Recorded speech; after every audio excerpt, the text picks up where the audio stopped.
you find in the stream when it starts up.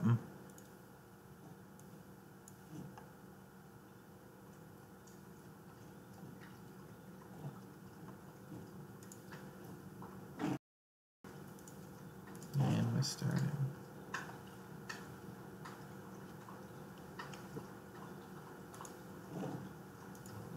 All right. Let us go ahead and begin tonight's new campaign, everybody. I am Marquis. Most of you know me, hopefully. If you don't, you know me now. This is my channel, Mastered by Marquis. Now, this is what we're going to be going for here. This is a campaign called the Cirque de Goules, as Connor has corrected me on. What this campaign is about is basically some people have disappeared and now they are in something they do not fully understand. I apologize if the stream is a bit choppy at first. It should work itself out here in a moment, but because of my Ethernet cord has been messing up lately, hopefully that fixes out soon. If not, I'll just go back and edit the video and we'll see what happens with that. Let me see here. Is the stream still choppy? Can someone just let me know real quick? Shaking one. Okay, Megan says yes. All right, we're going to go through with it anyway, even if it is choppy, and then we'll fix it at a later date. So with that being said, let us go ahead and begin. My name is Marquis Hardis, and this is the last time I will say my name this session. Ladies and gentlemen, boys and girls of all ages, welcome to the Cirque de Goules. I am your lovely ringmaster for the evening, and I am here to present you with something fantastic, something beautiful, something eldritch, and something horrible. Yes, my friends, yes, my lovers, yes, my comrades, my audience. Tonight we have new performers in addition to the standard, to the normal, and to the usual. Now, you may be asking yourself, where did I find these sinners at? And of course, I found them in ditches. I found them in noble courts. I found them in monasteries. I found them in noble homes. These four sinners each are horrible people. They've made pacts with devils. They've summoned demons. They've murdered and they've taken lives. They've spread lies about their friends and about their families for personal gain. They've hurt others. They've hurt themselves. Now, I know some in my audience may be marginally offended, but trust me not. Just because I say that they've made deals with the infernal, I am not insulting you, my friends, nor you who may be angels watching now. Yes, of course, as is usual, any who die, you have first reap of their souls. You may take who you wish for the proper price, of course. But let us go ahead and introduce who we have here today. And as the ringmaster finishes speaking, a light snaps on in this darkness. Even if your eyes can normally see through gloom and gloam, your eyes cannot see through the shade that falls on you now, except for he who has the light fall on top of them. And the first person who is eliminated is none other than the young, the sexy, the handsome playboy himself, Kyle Godwin. Kyle Godwin is a strapping lad. He has a little bit of hair on his chin and on his cheeks and on his upper lip. He is only 19, after all. He is yet to grow his full beard. Or at least I think that is how human ages work. I'm not quite sure. That being said, look at what he is wearing. These beautifully fine robes. The clothing only a noble can afford. Go ahead, Kyle Godwin. Say just a few words for me if you would. Who are you? What is this? Where are we? Of course, he starts with questions, my audience. Just applause, applause, clap for him. He's a real go-getter. He may make it past the opening act tonight. But who knows? And the light on you, Kyle Godwin, goes black in an instant, and the spotlight moves to somebody else. And it's going to move to a young girl. A girl with horns that sprout from her forehead, for she has the lineage of demons herself. Yes, her name is Friendly, an ironic name because she is an assassin, assassino, a murderer, and a drug addict too, as we shall soon find out. And the light opens up on you, Friendly, and we see you standing there with your violent skin. And tell me, Friendly, what are your reactions as you are illuminated tonight in this darkness, in this hell? Friendly's first reaction is her golden eyes, which are still slightly glazed, widen as she takes in her surroundings, and she instinctively reaches for the blade she normally has strapped across her back. The Belmore, is it there or is it gone? You look around and you see nothing that you are wearing, or weapon-wise, anything you would have at all other than your clothing. All right, so she would just sort of lower her hands slowly, the hands shaking slightly, and just look around wordlessly, not saying anything for the time being. Oh, please, please, please, our performer is missing their instrument. Can someone please give it to her? And then, falling out of the darkness and landing blade first into the ground at your feet, Friendly, is the weapon that you were looking for just moments ago. And then, like that, the light is gone, and it is pitch black once more. And then the light moves, and the Ringmaster continues boisterously, saying, "And look at this one masked! Look at her wig, or his wig, or their wig. Eladrin's, they can be very hard to pin down after all. Yes, you cannot tell their season. That is by design, my audience, for this one is completely masked. This is Adrian, a court whisperer, a liar, a murderer, though they do not know it yet." And the light opens up on you, Adrian. And what is your reaction as the light does so and you are revealed? Adrian immediately puts her hand up to her eyes, kind of shielding them, and she kind of squints, trying to look into the darkness. "I don't know who you are, but I am sure we can come to a reasonable agreement." Oh, my lovely Eladrin, your words are like honey to my ears. But do you not know we've already come to an agreement? I am the Ringmaster. You are a performer. What other bond or agreement could we have? "I have agreed to no such thing. Now, if you'll just let me be in contact with my associates, I'm sure we could come into some sort of, I don't know, whatever you want, money, power." Money, power, sex, fame, all these things the Ringmaster has already supped on. But you are mistaken on one thing, Eladrin. My performer, we already did make our agreement just 2 hours hence when you signed the deal. And then the light goes black again on you, Adrian, and you are the abyss. And then, last, but certainly not least, we have a Sandman himself. Now this is incredibly rare and very particular, very peculiar, very odd and uncanny to have a Sandman agree to this. And the light opens up on you, Dirch. And you're standing there. And what do you do? What do you say when you are illuminated? He shields his eyes from this light. You can see these sunken eyes of someone who does not sleep. And he just grumbles. "What do you want?" Oh, my friend, what do I want? What does every Ringmaster want but a lovely and amazing show? And tonight, I will promise my audience that very thing. For I know of you, Dirch. I know of your secret and your talents and your skills. I know of your wife and your daughter, and should you survive tonight's show, will all of the audience. And then, Dirch, you're in the abyss. There's blackness. And the Ringmaster continues, "Now then, of course, we have more than 4 performers tonight. This is the opening act of the Cirque de Goules, of course. Now then, look here, we have familiar faces. Look there, and look there, and look here, and look there." And lights just start blinking on around you guys that you can see in the distance.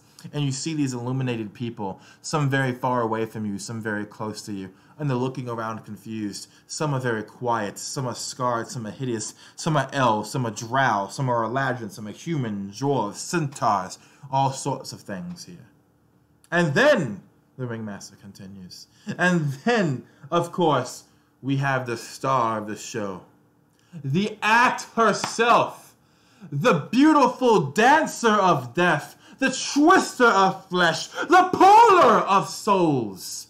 Yes, here she is, our wonderful drow, the macabre Azura. And the light opens up some 510 feet away from you four. And you see her there, this drow. And she has 8 arms that sprout from her back like flowers from the stem. And she wears this beautiful sundress, covered in orange floral patterns that mimic the same orange that burst from her white hair. Her eyes are the colors of rubies dipped in blood, and her face is painted white with a skull, and the same bone imagery traces her 4 limbs. Her 4 pairs of limbs, I should say, that sprout from her black. And she stands there quiet, and she wraps the 4 sets of limbs around her chest. And when they go shooting outwards, light floods the area. And this is what you see, my 4 performers. You are standing on a white, long plain. All around you is nothing but darkness that goes outwards maybe 1,000 feet from where you're standing. You're standing in a circular area. You cannot see beyond this darkness. And there are maybe hundreds of other people here tonight, moving around confused. As I said earlier, I described them, the centaurs and the elves and the people. All sorts of nations and creeds are gathered here. And then in the center of everything, 510 feet away from you 4, is the macabre azure. She pulls her hands back. And I need all of you to make me a DC 18 wisdom saving throw for me. If you would, don't type it, just say it for me. Dirch gets a 24. Perfect, you pass. 15. You Friendly fail. gets a 7. You fail. Now I wonder what Kyle Godwin has. 12. A what? 12. 20. 12. Ooh, that's even worse. That's a lot worse. Perfect. If you got below an 18, your maximum hit points are decreasing by 20. If you got over an 18, your maximum hit points are decreasing by 10. Not your current, but your maximum. And as I say this, I want you to imagine this very vivid image in your heads. She begins to dance on this pedestal that she's standing on. That's maybe 40 feet above the ground. And as she does so, you're looking around at first, and people begin to go pale white. And they begin to shake and to turn and to seize. And they open their mouths, and this white mist is pulled from their maws into the skies above you. Many don't fall victim to this, but you can see them beginning to wither. Those who have the souls pulled out of their mouths are zombified instantaneously. They fall to the ground, this flesh begins to rot, their eyes glisten over and then fall out of their heads, and they begin to moan, and the moaning is filling this massive field all around you. You 4 are just going pale right now.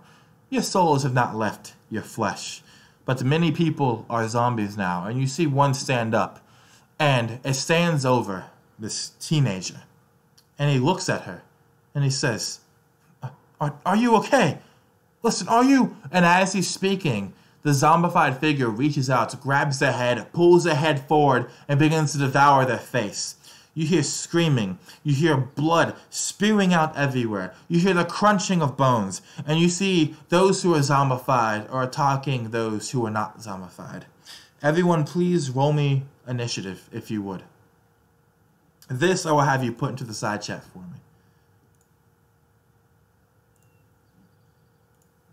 Perfect, so we have a 10 from Dirch.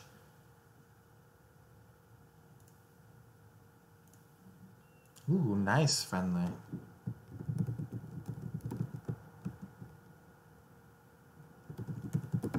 Let's see who we have next. Oh, we have a 16 from Kyle. Perfect. Oh, I didn't even see that Megos was in there. Thank you. So it'll be a Cabajor, Friendly, Kyle, Adrian, and Dirch. This is the initiative order. We start with the Cabajor, who is still dancing there. Everyone, please make me another wisdom saving throw, DC 18. And then again, just announce for me if you have passed it or not.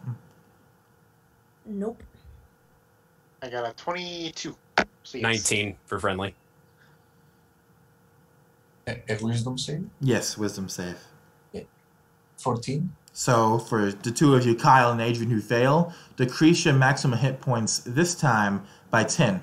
If you have succeeded, decrease them by 5. We start with you, Friendly, and the Ringmaster's voice echoes out over the field. Can any of these masterful performers stop the macabre azure from dancing tonight? Or will they all fall victim to her alluring movements? her sexy and sensual arms? Will they become her zombified thralls, as so many already have? Tell me, my friends, show me, perform for me!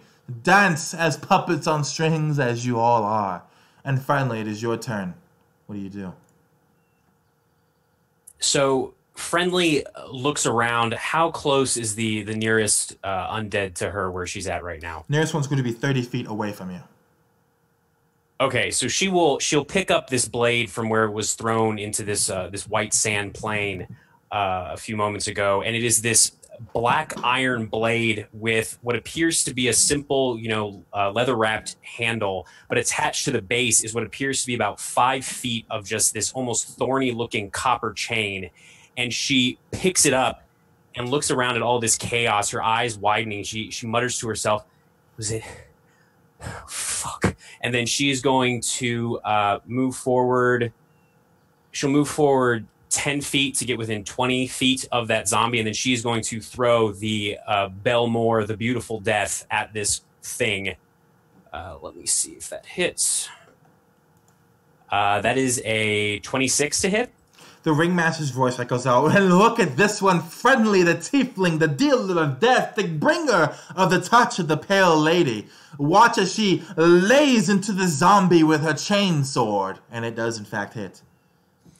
All right, let me roll that damage real quick.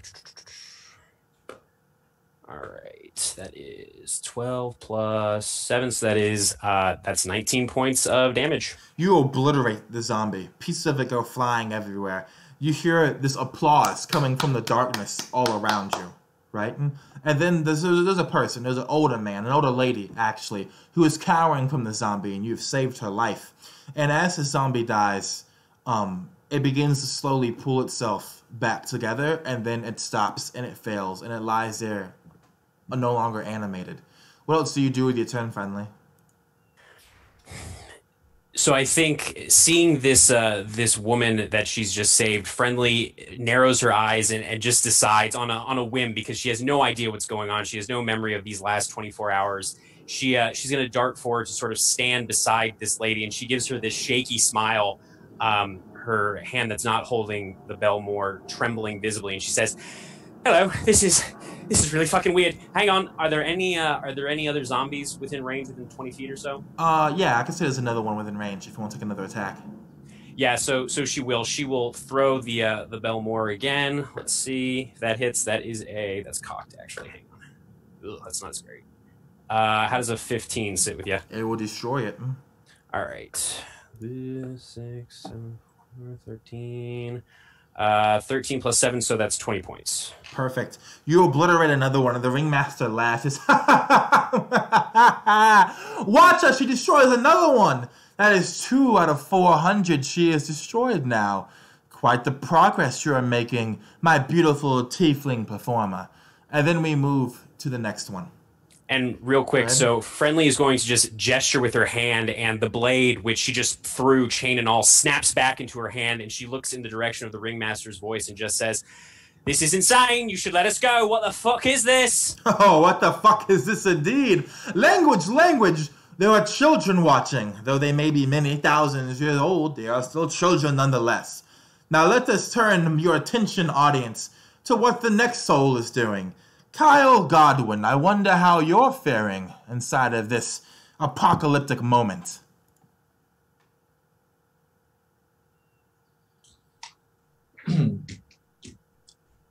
After a slight panic, I focused, observed, and I heard him say that we need to stop that thing from dancing. So I'll take a bite on my hand. I'll bite hard, and as some drops of blood fall down, I say, "I call upon you in this vast darkness. Come, show them the abyss." And I cast Summon Greater Demon at 5th level. Perfect, I love it. As you do so, the Ringmaster yells out in exultation, and he says to the audience, who you cannot see, "Hey, look here! It is here! It is here! It is here! The first demon summoning of the night! Yes, Kyle, tell me, what are you bringing forth?" A rock to chase down that fucker. Rip her to shreds! And I'll point towards her, and a few drops of my blood fall away, and 60 feet towards her fall to the ground, and a rip in the reality opens, and a chasm should come out. I hope. Alright. So then, is there anything in particular you need to do when you cast that spell, or does it just appear? It's an action to cast it, and it appears in a range of 60 feet. In a range of 60 feet. Are you summoning it at max distance? Yeah, 60 feet towards her. Okay, perfect. So you summon this thing 60 feet before you. And what does a rock look like? Go ahead and describe it to me, if you would. A chasm is the most annoying fly you could ever imagine, multiplied by 1,000 in size, and in annoyance, and in cruelty, and in noise. And this large fly, basically, with 2 sets of wings, comes out with this maddening sound as its demonic insect wings flap around. Perfect. I love it. And the Ringmaster says out loud, "This is amazing, it's disgusting, it's macabre, it's horrible, it's grotesque, and I think I may have a bit of a crush on it." No, don't laugh too hard at that, my audience. Please, don't laugh too hard at all. But look at where it is. Look at what's around it. And look at the fear on the macabre's eyes. And when you look, Kyle, you can see, even from your distance, that she stares at this thing with a real terror on her face. And she points one finger at your rock. And as she does so, go ahead and roll me a d20, and you're going to add +4 to that. This is a Constitution saving throw for the rock. It's a 14. A 14. You see that she points one of her fingers at this rock, and then the white bones on her arm begin to glow this hard, sickly green color, and then a beam of black flings from her finger and stripes the rock, and it screams out, and it doesn't die, but it is horrifically wounded as its chest begins to rot on the outside, revealing its innards and its skeletal structure. And the Ringmaster screams out, "Yes, yes, yes! The macabre's famed, famous, amazing, beautiful finger of death! The first of 8 tonight! Let us hope our new performers do not get targeted by it themselves." And when she says that, we move to the next person. And he points, well, he doesn't point, you don't see him. And he says, "Now, let us look at our Eladrin to see how they are doing this evening. Tell me, Adrian, how will you dance with the dead tonight?" And Adrian, is your turn. Adrian is wearing this mask, so as far as anyone can tell, the expression on their face remains emotionless in this weird, kind of creepy, half-cocked grin that has been painted on. But underneath the mask, you can see the eyes, like, flitting around extremely nervously. The tells are there. Their hand is just twitching ever so slightly.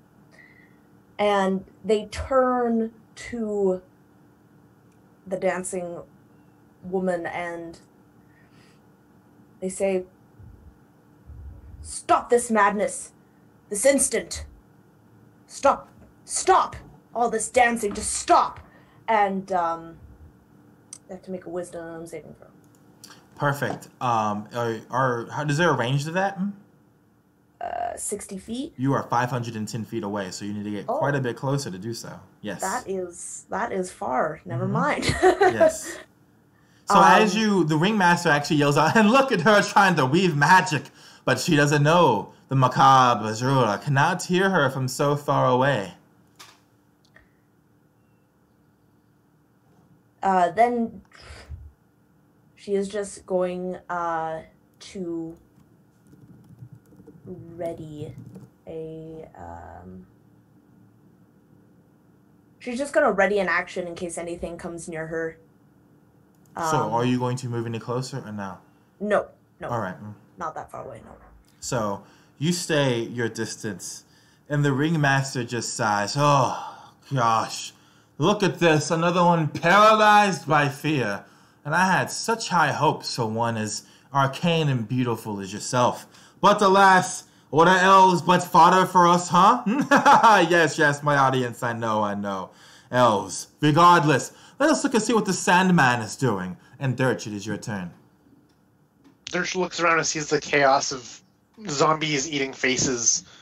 And he touches and feels the ground. What is it made of? What does it feel like? The ground, as you touch it, you discover is made of stone. Worked stone, of course. Marble, to be exact.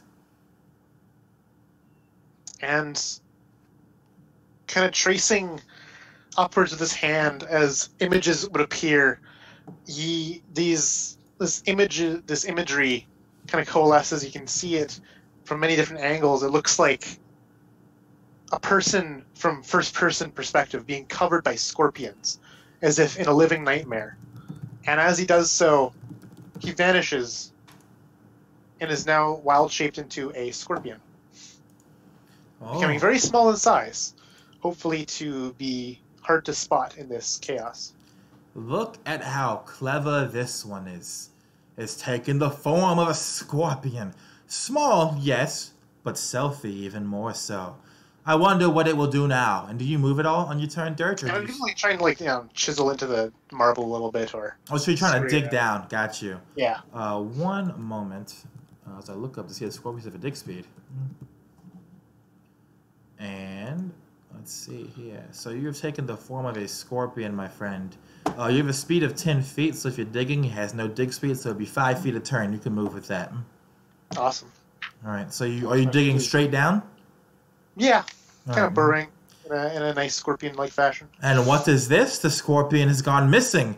Dirch the Sandman is no longer with us. Well, let's see what the demon is doing, shall we? This beautiful, wonderful rock. And tell me honest, what does the rock do on its turn?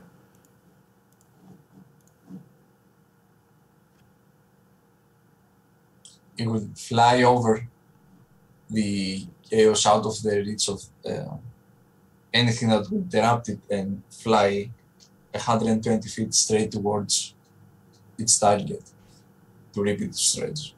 Ooh, look at this, my friends. The demon is getting closer and closer. And look at the macabre azure. Look how frantically she is moving and dancing now. She's afraid, very afraid, yes. But, oh, what is this?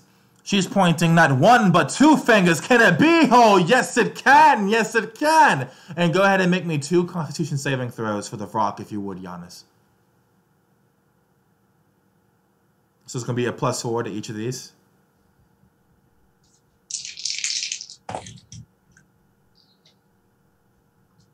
First is a 20, second a 21. Ooh, but look at how the magic dances and weaves. She points 2 arms at it, and look, these black beams, they are lancing through this rock. But, what is this?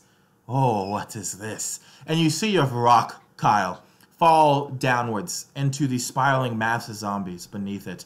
People who have not died yet are screaming and running away from it as it rises back up as a zombie rock, as it has now been killed, having taken damage that will exceed however many hit points it has left, and been turned into an undead thrall of the macabre azure. Go ahead, Kyle.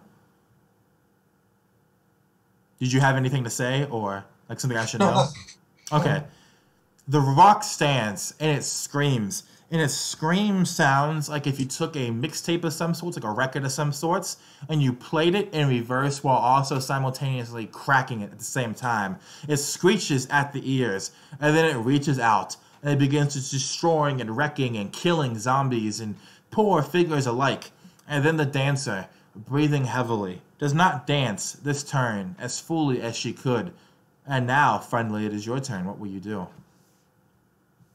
In the chaos of coming to in this strange place, and then seeing these zombies just mauling the other people in this white marble arena. Friendly missed the first time that the Ringmaster said the name Adrian, and then she heard it when he mentioned her again, and she immediately starts looking around, her golden eyes darting to and fro frantically. Is Adrian within her visual range at this point? I'm going to say you're all within 30 feet of one another. Oh, great. So, Adrian, you would hear the sound of it. Almost sounds like clopping hooves, and you would see this 5'7", almost gaunt-looking tiefling woman, probably in her mid-20s, just running towards you with this, chain blade in her hand, and she skids to a stop right beside you. Are there any zombies near the two of them at this point? If you mean within 20 feet, there's probably one, yes. Okay, so she looks at you, Adrian, and smiles, and you know she has these almost blindingly white teeth. And she says, "Hi, name's Friendly. Heard your name's Adrian. Let's maybe try and get out of this alive together, yeah?" And then she's going to throw the Belmore at the zombie within 20 feet, and that's going to be a 14 to hit. Yep, that will hit. What's the damage? All right.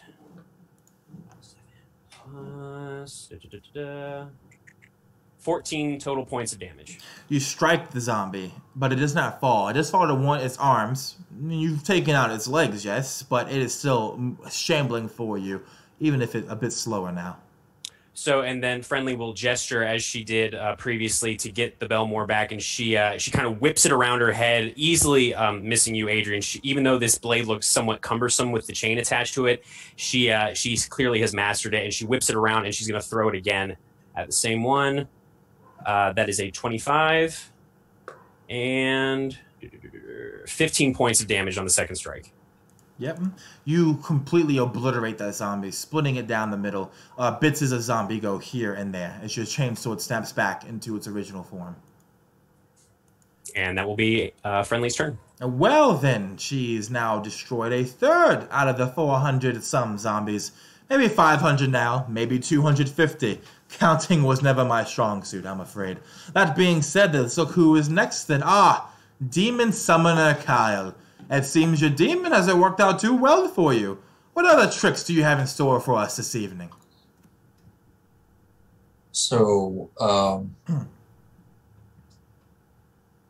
I saw Friendly approach Adrian be next to them. I'm gonna run towards them and say, "Oh, you! See, we need to kill her. We need to stop her." And point towards that thing dancing around, making all that zombie. And as I go next to them, I cast Blink on myself.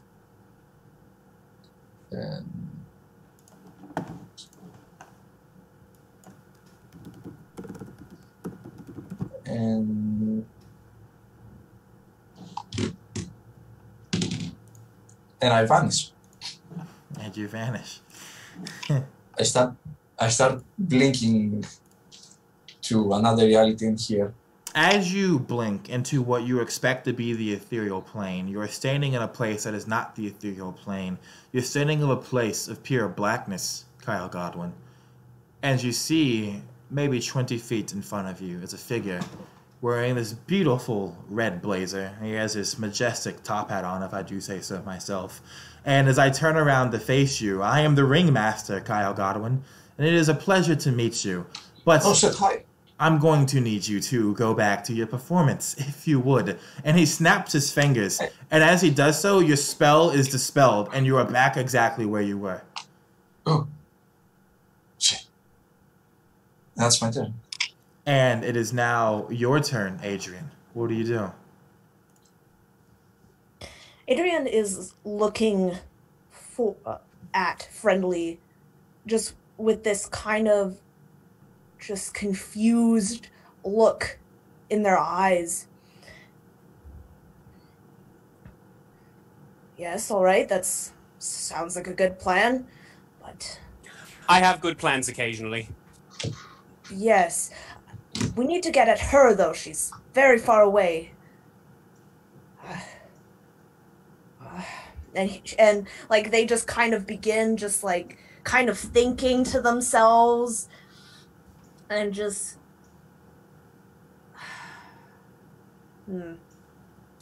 If it helps, I can move really quickly. I just can't get from here to there. And she points over to where the macabre jura is, and you would see, Adrian, that she has just an index finger and a thumb on her right hand. There appears to be some kind of ring on her index finger. I see. Well, this might help. And she's gonna touch you, Friendly, like just on the shoulder. And I am casting greater invisibility on Friendly. Oh, and would you look at this? They've teamed up. They started working with one another. And the tiefling is gone. Where is Friendly? Who knows? Who cares? The macabre jura will. I can assure you that she will. And do you do anything else on your turn, Adrian? No, she is just gonna try and back away from any fighting that she can, and then she's like, now that should help. Now you can go and take care of whatever needs to be done. And you can just see her just kind of like looking around. And elves, as elves are wont to do in my audience, are really just fickle bastards who leave all the work to their others and their betters. But I digress. This is not a platform for my politics, but instead for my fantastic show. And let's see who the next performer is. Dirch, are you still digging down there? Dirch is still burrowing in the form of a scorpion, a little bit more and more panicked as he just continues to inch by inch gain more ground in this little tunnel he's created. And after a certain point, he'll like backpedal into the corner, looking at kind of the spotlight down to see if any shadows pass by, anything passing by. He's just hunkering down to see if anything ever notices where he is ever. Oh, how droll. He's hiding is hiding. But a druid in a hole is a very common problem that we face from where I come from. And there's always an easy way to get a druid out of a hole. And my beautiful macabre jura, you will do that. Because you know the consequences, don't you? And another like flash of real fear comes across the macabre jura's eyes as she uses one of her arms to begin whirl in the air. And you see the scattered souls above her begin to whirl into a maelstrom, screaming and howling. You see ghostly white faces staring down at all of you. And then she brings down her hand, and a huge funnel of soul stuff begins to go straight into your burrow, Dirch. And if you could, please, make me a charisma saving throw. 18. 18. That is perfect. You begin to feel your mind shaking, breaking, dispelling as something is forcing its way in. But you keep a hold of who you really are, Dirch. Maybe through some memory of some sort, or just through simply your training as a druid. And as the soul stuff scatters from that spot, all of you just see these faces move through you. These hands touch you and caress your pallid flesh. And it is now difficult terrain for you to move forward towards the macabre jura. And it is now your turn again, Friendly. What will you do? So I think as soon as she realized that she was now invisible, Friendly would have started to get ready to just run towards the macabre jura. But then she would see sort of this soul stuff mist on the ground. And Adrian, you just hear her quietly say, and I guess Kyle too, since I think we're nearby, just, shit. All right. And then she's just going to dash in the direction of the macabre jura. Normally she would get to move 50 feet standard, but because of the difficult terrain, instead of 100 feet, she would just move the standard 50 feet. As you're racing through all these soul stuff terrain around you, you see memories. You see memories of women giving birth. You see memories of men cutting wood. You see memories of merchants selling their wares. And then we snap back into Friendly's memories. And we are inside, for just a moment, we are inside this beautiful garden that is enclosed by 4 walls. And there's a roof over the garden as well, a glass roof, of course. But no matter how long you stare through this glass roof, Friendly, you've never seen a daytime sky, only a starless night stretching out into the heavens above.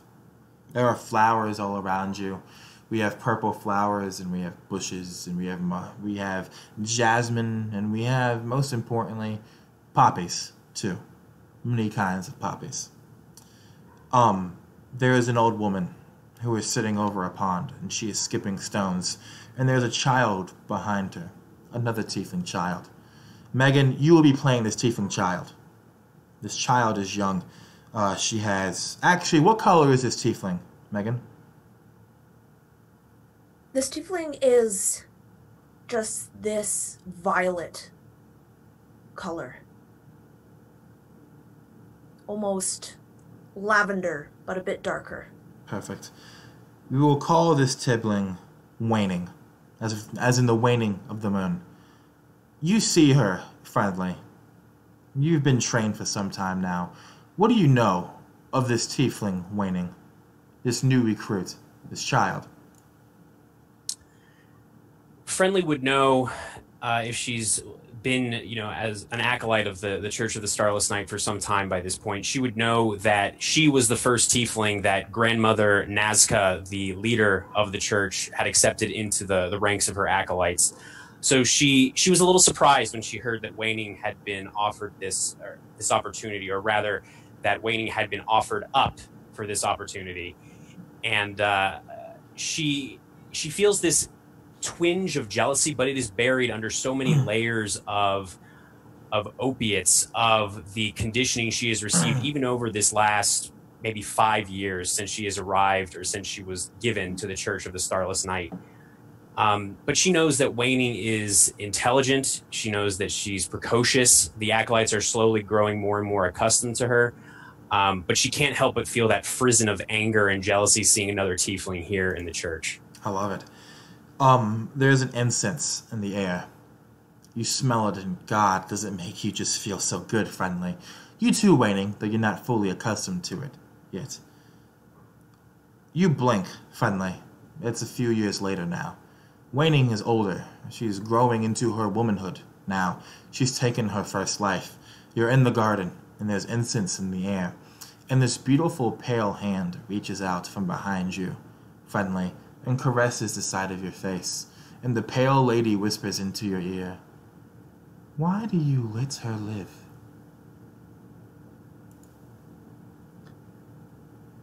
And Friendly shivers almost. There is this ecstasy that washes over her as she just says quietly, she's one of us. She's a sister. You're jealous, aren't you? And another hand comes out and it caresses your neck very gently. And Friendly just nods, not trusting herself to speak, with Waning being right there. And Waning, when you look at Friendly, you see Friendly staring at you, but it's a look, Waning, that you know. It's a look of someone before they commit a murder. Waning, what is your reaction? I imagine that Waning is just kind of talking excitedly to Friendly after her first kill, and then she sees this look come across Friendly's face, and she just stops. Friendly? And she just takes a few steps back, and you can see her hand kind of hovering over her belt, where you know there is a blade. The camera is in your face, Friendly, and beside you, this specter. Actually, no, it zooms into your ear, and then we see these marble-colored lips move up to it and open, and they whisper into your ear, "But she wishes to take your place in Grandmother's eyes. Would you really let her do such a thing?" And Friendly sort of dips her head down a bit, not even noticing that Waning has spoken or moved away. And she quietly mumbles to herself, she said, and she looks down, and her hand is maimed as it is now in the present, with just the index finger and the thumb, with this black ring with a little bone spike on the index finger. And she rubs it almost sensually in a way. And she says, she said she was training me. She was grooming me. She wouldn't lie to me. A stone skips across the pond that the old woman is sitting at, and the touch of the pale lady takes your maimed hand and guides it to your weapon, Friendly. Waning, when you see Friendly grab her weapon, what do you do? I think she's more confused than anything, but all this training and everything is just kind of kicks in, and she would just kind of take out her blade and just kind of look at her, almost imploring her to snap out of it. Just friendly. It's me. It's Waning. What are you doing? The pale lady whispers again, and as she's whispering over Waning, so that Friendly cannot hear Waning's words, and she says, she's drawn her weapon on you. She wants to take your role for the grandmother. She wants to replace you. She's always wanted to replace you. Remember all those years ago when she looked at you? All she saw was her future, her potential. Are you going to let her take that from you, my beautiful, friendly girl? And before these words even finish, Friendly has reached into this wide gray sash that she wears around her waist, whipped out what appears to be a small black dart, and she hurls it at Waning, almost without thinking, her mouth opening slightly as she realized what she has done. The grandmother skips another stone across the pond, and the camera looks at the ripples. And as the ripples go still, it zooms into the black pond. And now we're looking at you, Kyle. We're back inside of the performing area. And Kyle, you see that the tiefling finally has disappeared and raced off into this ghost mist around you. What do you do with your turn, Kyle? Fuck! Where did she go? Shit. I was getting ready to grab Friendly, but Adrian got her first and she disappeared. Well, yes, I'll go myself. And I cast mirror image on myself.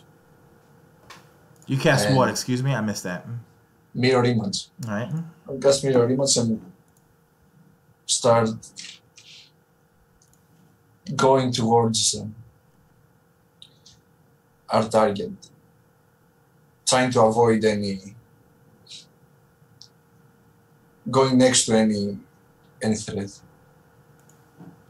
Now look at this, my audience. That's not one, not two, but three Kyle Godwins now. And watch as they dance and they frolic throughout this beautiful mist of screams and memories created by the macabre genre. Oh, he doesn't get too far, sadly.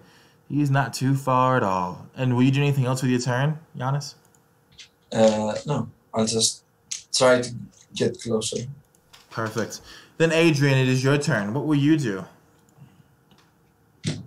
Adrian is looking and just trying to avoid all of these undead that are around her, but she looks towards the macabre and she blinks, and as she blinks, she disappears for a moment, appearing 30 feet closer to the dancing woman. And then she's going to take the rest of her movement to move towards. I love it. Perfect. Now we have real magic coming at the Aladdin is moving. Is she using a Misty Step spell, perhaps? Or maybe she's doing that good old Aladdin trick where they just become Fey Mist and move forward. Who knows? Who cares? The macabre genre will care surely, just as she will when Friendly gets close to her. Now, let's see here. Oh, Dutch, are you still digging deeper down? He has his tail to the end of this cavern. A cavern to him, but it's like a size of someone's finger.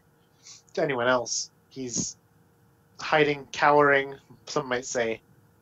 Here he's playing it safe and he's playing it smart. So he waits it out. Oh, my friend Dutch, you should have moved. You should have moved.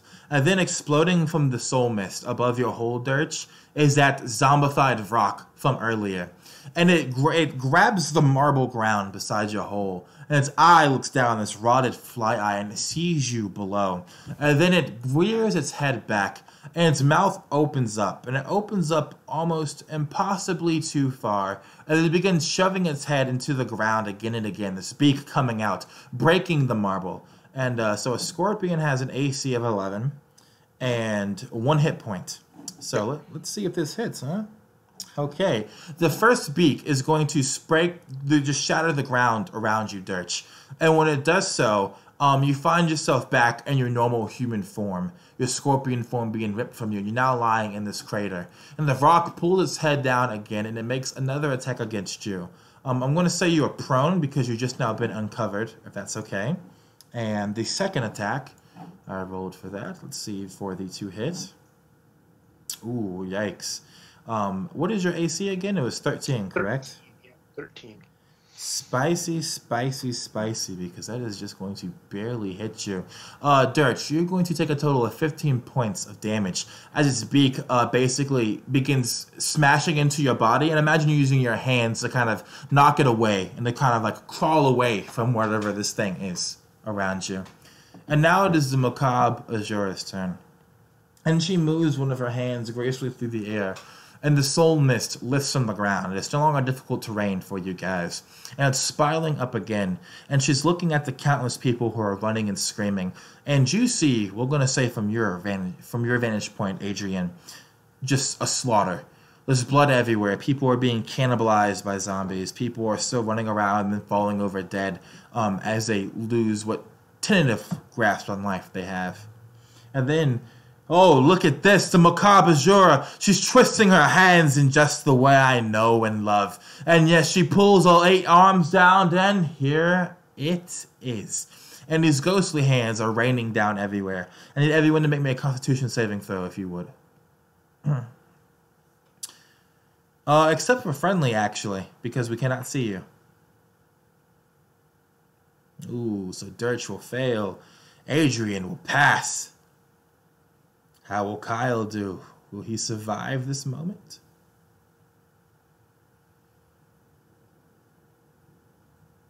Natural 1. Natural 1. Oh, how I love it! These ghostly, chilled hands come down and grasp all of you who have failed. The one who passed, Adrian, is able to avoid and dance away from where these ghosts are reaching. But the rest of you are touched and kissed, as you will each take 15 points of necrotic damage. So that's Dirch and Kyle for that. And Friendly, it is now your turn. So question, that memory that Friendly just experienced, was she actually experiencing it, or was it more of like something she saw in the soul mist? She was actually experiencing it. Okay, so as she's running, she's just going to make a beeline for the macabre Azure, moving her full 100 feet. She mutters to herself quietly, barely audible over the chaos, I'm sure. Something to the effect of, "Draw not your weapon against a brother or sister of the church, for death is its consequence." And then she starts to pull out the Belmore in preparation for her strike, even though she's still several hundred feet away. Are you going to use a key point to move another 50 feet or no? You know what? I will. So yeah, as she says that, she surges forward another 50 feet. Perfect. You're going to be what's your AC again? 15? 15. You're going to be taking 1, 2, 3 attacks of opportunity that will hit you of the 7 that were coming in. And the Ringmaster shouts, "Oh, look how fast she moves!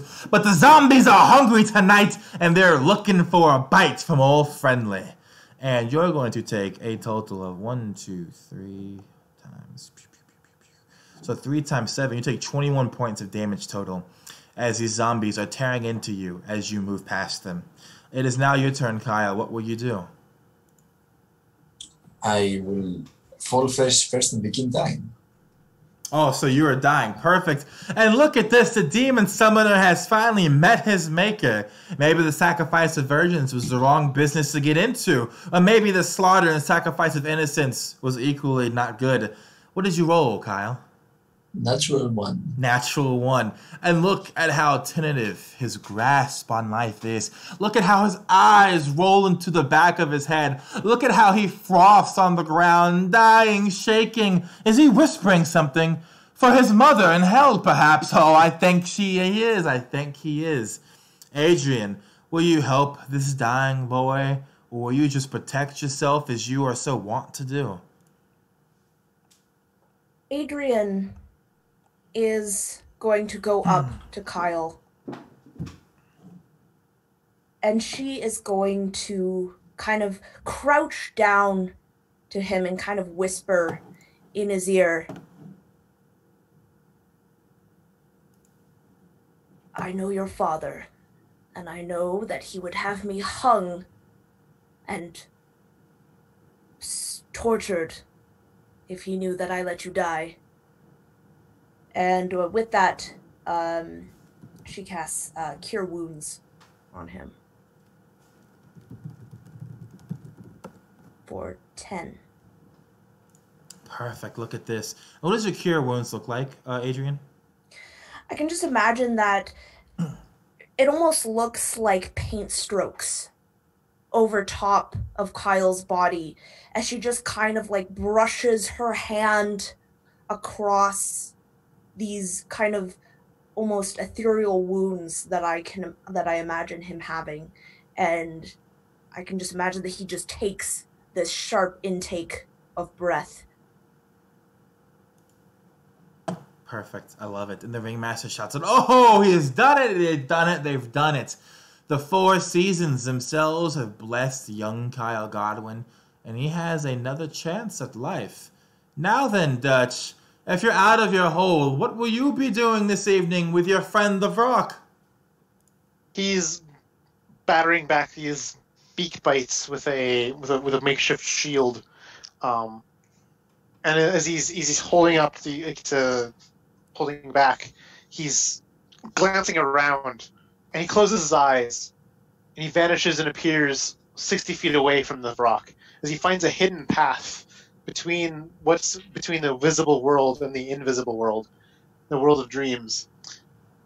And at the safe distance, he then uses his action to sink into the marble stone itself, as if sinking into water slowly, as he melds into stone once again, this time turning into the stone and vanishing along with it. So quick to move, so quick to flee, Dutch.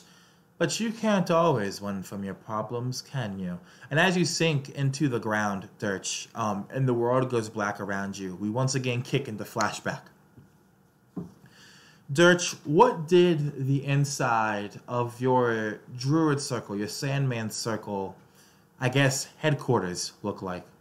Was it dark? It was a dark room. It was illuminated by a sewer grate and many, many candles surrounding this circular room. The basin that once served as something else is now this room of pillows and blankets and weird concoctions that one would smoke or drink or even breathe in. Perfect, I love it. Jason, you will be playing an old woman. You will actually be playing your grandmother of the tiefling character at the Church of Starless Night. This sound of a cane clicking on stones can be heard through the sewer as she enters into the scene. It is, of course, common for people to come visit the church, the Sandman. You know, they want to have their dreams divine after all. You tell me, Jason, what is the grandmother? What dream does she want divined today? Grandmother Nazca was always a very practical woman, except for when it came to Friendly, usually, and to most of her acolytes. I think she would want a dream interpreted, I guess, a dream that concerned Friendly and a few other acolytes, too experienced and another relatively inexperienced acolyte. This would be Friendly's first assignment, essentially her first contract, to kill a powerful merchant prince in the city known as Giles the Golden. And she had a very disturbing dream of just red dripping from this merchant's eyes, his nose, his mouth, his fingers. And the entire time he was laughing. And she's an older woman. She's not unsettled by much, but this disturbed her because she could see the shadow of Friendly and the other three acolytes assigned to this particular contract in the background. And then it was just Friendly's shadow. So she would be going to the Sandman to get this interpreted. I love it.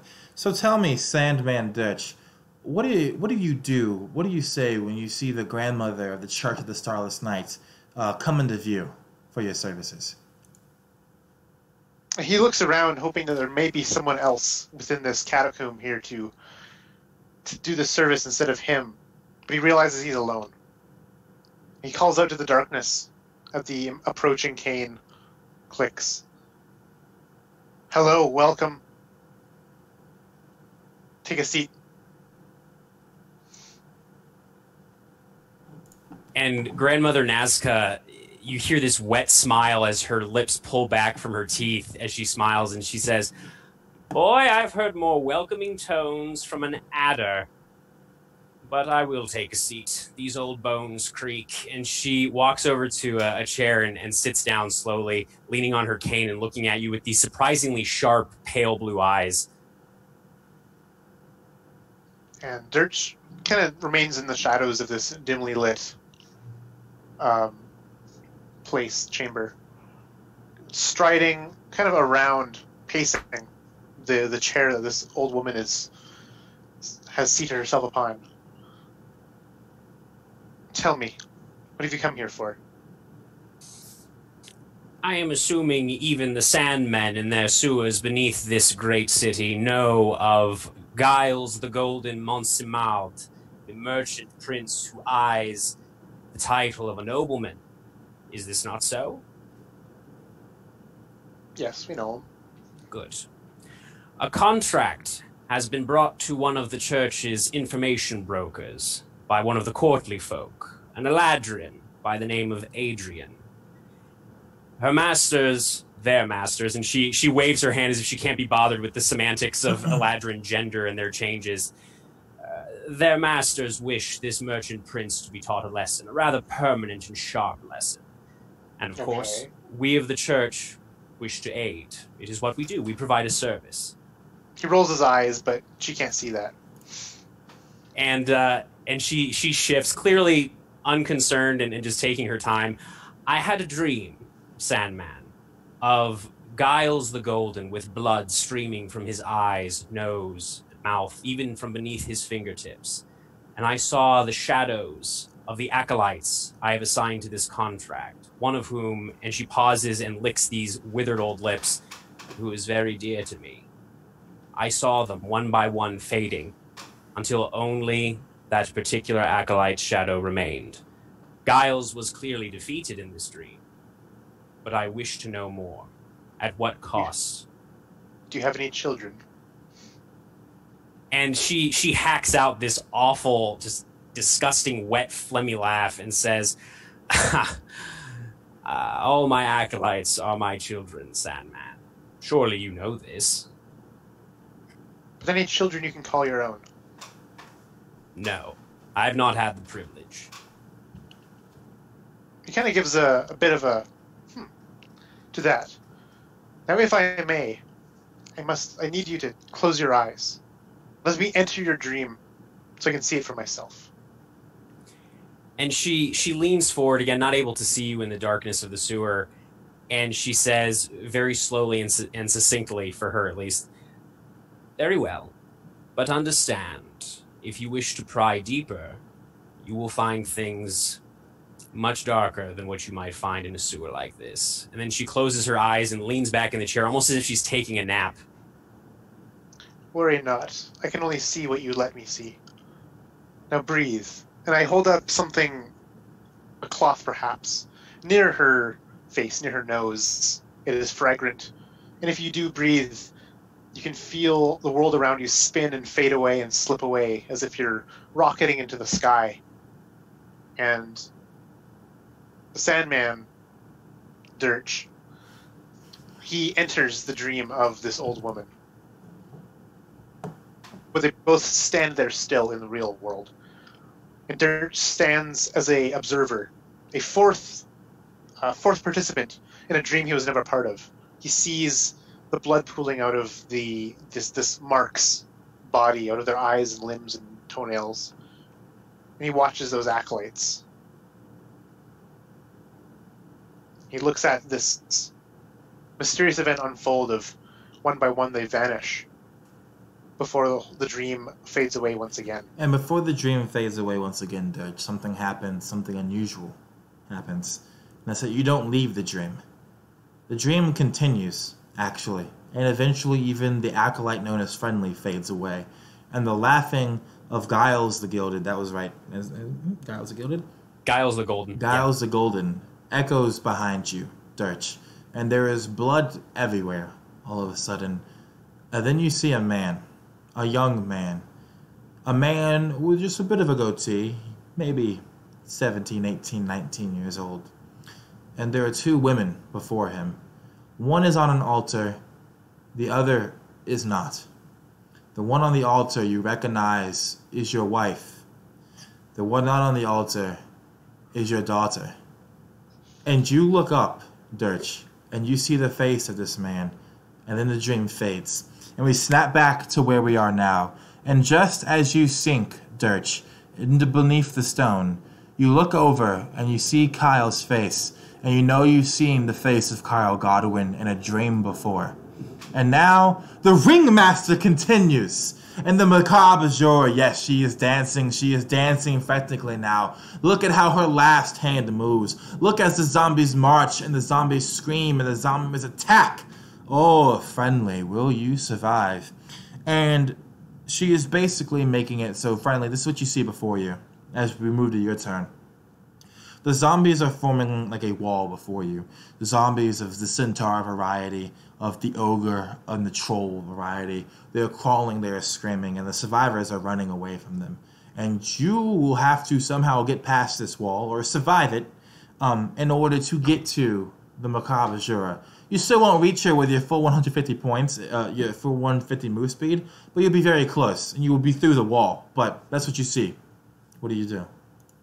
How far is this wall from Friendly?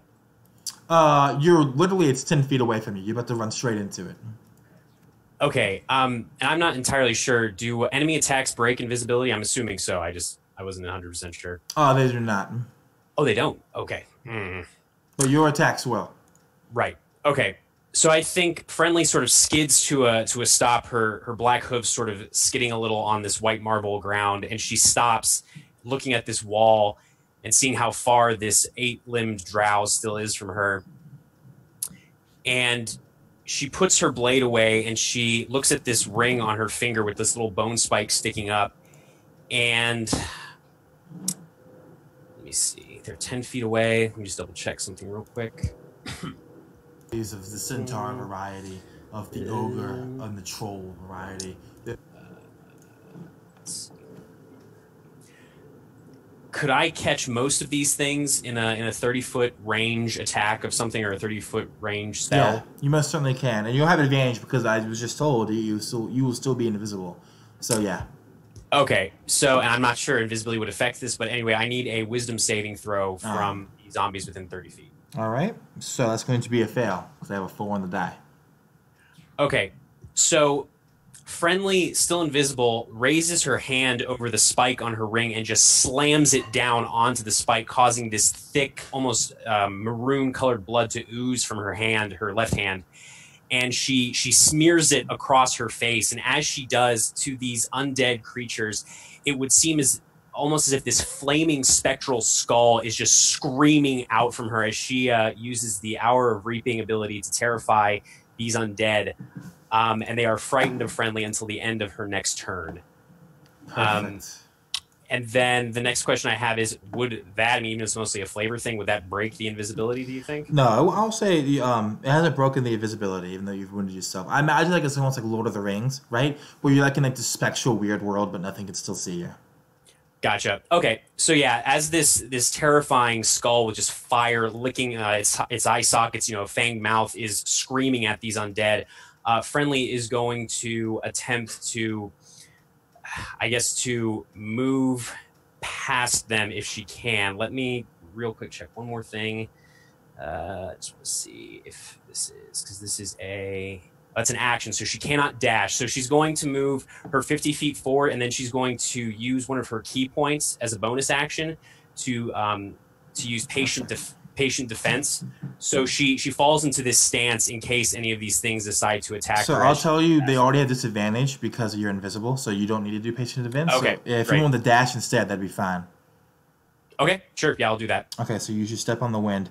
They're going to make their attacks, or some of them make their attacks. The fear keeps a lot of these zombies confused. What's reanimating them is not prepared for whatever kind of magic you're slinging at them. Most attacks miss, but one. And you'll be taking another 15 points of bludgeoning damage from one of these spear attacks. As a centaur almost kind of like lashes out with like a zombified rotting hoof and just catches you, almost tripping you as you're running past it.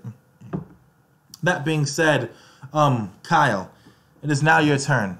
What do? You could be back alive, luckily. I, as I snap back, as I wake up, after a second, I get up clumsily, holding on to Adrian. And how far are we from the... You've moved 60 feet before, right? Yes. Okay, so you are 510 minus 60, so you're 450 away. I will grab Adrian and say, we really need to stop here. And I will dimension Dora's next to the macabre. I love it. The Ringmaster screams out in exultation, look at this, look at this, look at this! Look, they've used the power to move through dimensions. And then out of a portal from the darkness itself, they fall just behind the macabre Zora. And the macabre Zora hears this, and she wheels around, and she's terrified as you guys land behind her. Now, you're still 40 feet underneath her, right? Because you're sitting on top of a platform. And this platform only fits one person. So, as you land technically behind her, but you look up and you see her, she reaches down with all 8 arms, and she pulls out 8 different daggers from her sash. Do you do anything else with your turn, Kyle? I whisper to Adrian, oh shit. And Adrian, that's my turn. it is your turn. What will you do?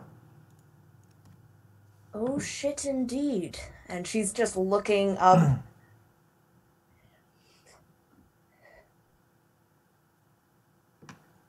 Woman of esteemed fear.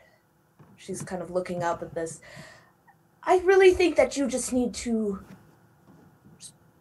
put your blades down. We are not here to hurt you. We just want to talk, and I'm sure we can come to some sort of an agreement. And it needs to make a wisdom saving throw. What's the DC? 18. And what's the effect if she fails? Yes. Geas. Oh, perfect. You see, Geas. Geach, I think, is the right, because it's Irish, or Gee. Skith. Geth. Gesh. Gesh. There we go. It's Gesh. Excuse me, because it's a Gaelic word, which no one knows, apparently. I found this out the other day, that Geas is Gesh, and it's Gaelic. Anyway, sorry, I got distracted.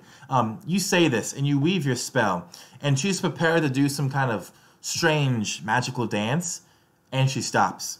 She freezes in time, and she looks at you, and she realizes that she stopped, and her eyes go wide, and she begins to whisper, and you can hear the whispers. You're used to hearing whispers from a distance, Adrian, and she whispers to you, please no, please no, please no, he's going to, please no, save me, save me, save me, please, please, please. And Dirch, it is your turn. What do you do? Dirch is in the stone beneath the Vrock's feet, and he's gonna patiently wait. He's listening for the sounds of its footsteps as it tries to hunt him down. And when it's passed him by, like he hears it, he would like to kind of spring out and do his action. So that's what he's kind of readying for. Go ahead. And so I'm going to say that since the Vrock moves last in the turn, it does so. So what is your action?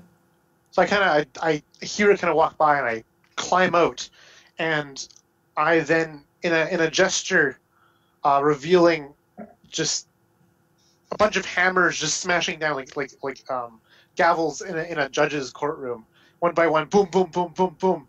I am dispel magicking on this demon. So I'm trying to kind of banish the summoning magics that happened.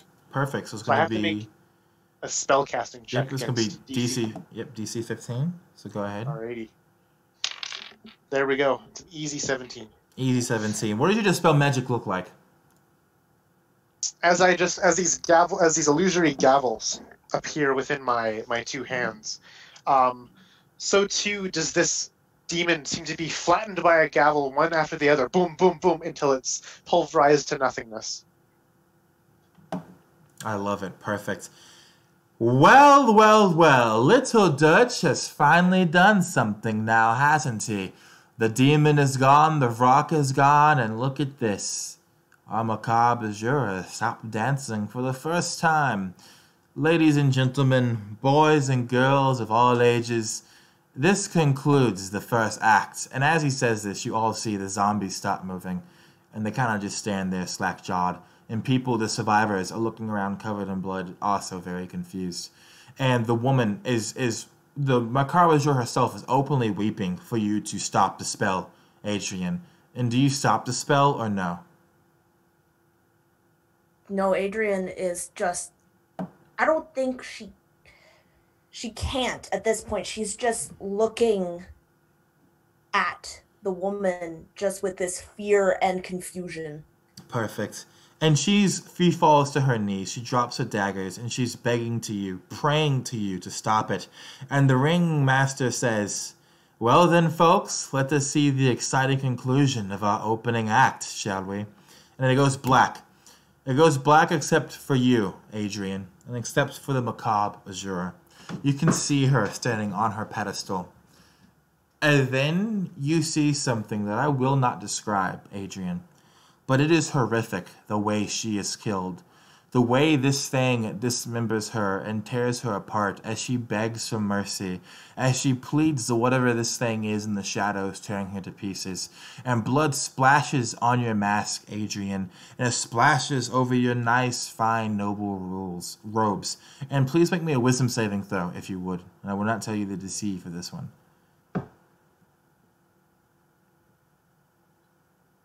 11. You will be taking a permanent flaw from what you are seeing. You see something so horrific that it will, at some primal level, traumatize you as this woman begs for mercy and she is killed. And I want you to describe for me, not the flaw, but just what is Adrian's reaction as she sees this, or as they see this? Adrian just is looking, and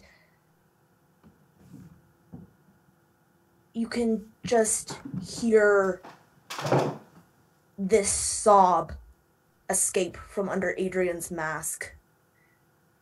And you can see her eyes are bloodshot, her hands are shaking.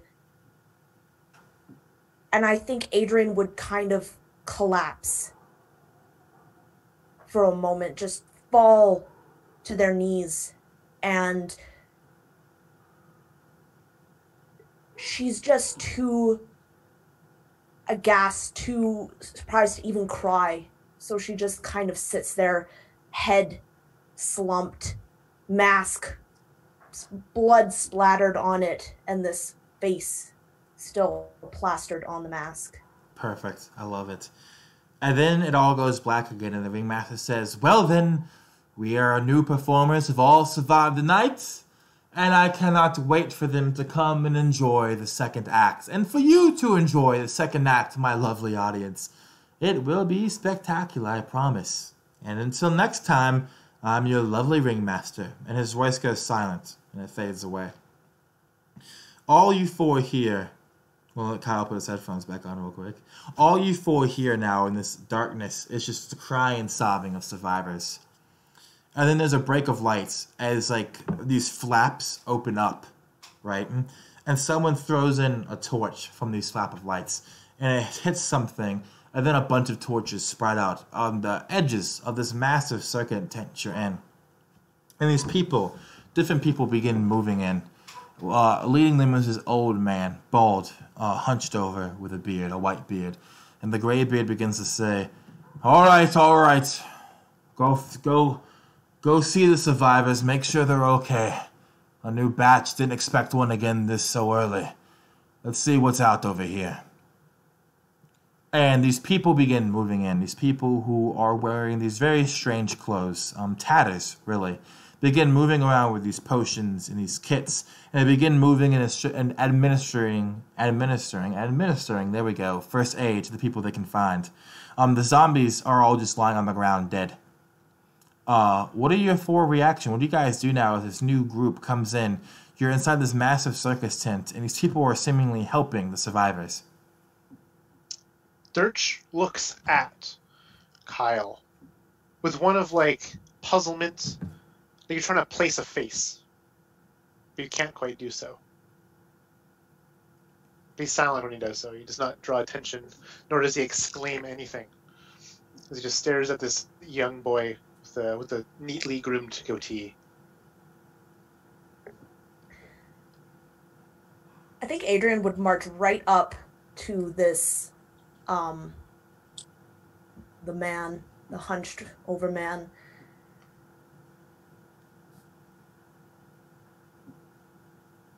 I demand to speak to the person in charge. I don't know what kind of theatrics you're trying to pull here, but that was not amusing. That whatever magic you pulled to make that, and she kind of gestures to the pieces of the macabre. Mm-hmm. But we, or at least I, have not agreed to any of this. A massive 7-foot-tall woman, Goliath by blood, because you know your species, of course, being a court Eladrin. And she's bearded. She's a bearded lady. Steps up and she stands over you. And she has this massive club that she's kind of like doing one of like these in her hand with. And the old man looks to you.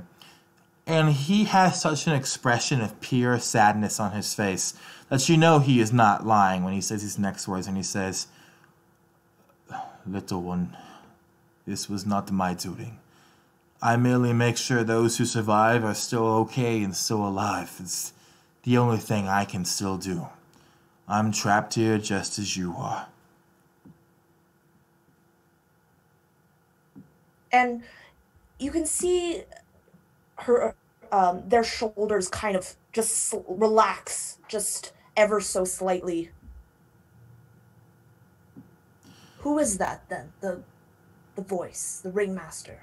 It was the Ringmaster. You know his name, and it seems that he's finally gotten Talith, hasn't he? And he looks to the pieces of the macabre azura that now litter the platform. And he shakes his head and he says, "She's been here almost as long as I have. Sweet as butter, really. Tell me, did the Ringmaster let her die peacefully or no?"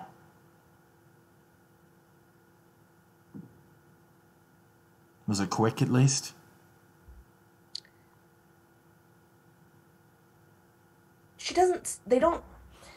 Adrian doesn't say anything. They just kind of nod slightly. Yes, it was very quick. I know that hesitation.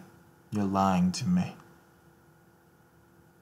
And he kind of lowers his head and he whispers a prayer underneath his breath. A prayer that you recognize as a very common prayer in the Marquiyat. Marking this as a person of faith and a person that comes from a similar culture that you do, Adrian. And as he whispers that prayer, he shakes his head and he looks up to you, then he looks up to the rest and he says, "Gather them all. If you have to perform the aid here, do so, but then bring them outside. I don't want to be in this tent for too long. And you? Oh, what is your name? I suppose I should give mine first. Just call me Dorian. Dorian will work. And you are? I'm Adrian. Adrian, it is a pleasure. I can tell by your mask that you are an Eladrin of some sort, but you don't seem too badly banged up. Come with us outside. I will explain everything out of there. It's bad to be in the tents for too long. You might get sucked up into a second act before you're done with the first one, really." And he's going to hobble with the bearded lady outside. And Kyle and Friendly, what are you two doing? I'm just standing, looking around. We done? Where the fuck are we? You're in the Cirque de Goules. Did you not hear it when the Ringmaster said it? And you see this. I fucking heard you, man. I heard you say it. Everyone did that. I love it. Where is that? As you snap back, you see this little halfling is the one talking to you, and she has this like pouch that she opens up at her feet, and she's been taking out like these pastes and everything, these herbalist supplies, and she says that she arranges them. I don't know where the Cirque de Goules is. I've been here, I don't know, by my count, 60 days, I think. Forced to perform for the Ringmaster. We're taken? Yes, we're taken. Who knows where we are? Here, drink this. You look like you took a good bout of something that fucked up your flesh there. I can't see you look a bit pale. Feel like shit. Yes, I can tell. I can tell. I only have one eye, but I can tell. When you look at her face, you see that her right eye is actually like a clockwork puzzle sphere in her head. And she hands you this small potion. Oh, thank you. Yes, And go ahead.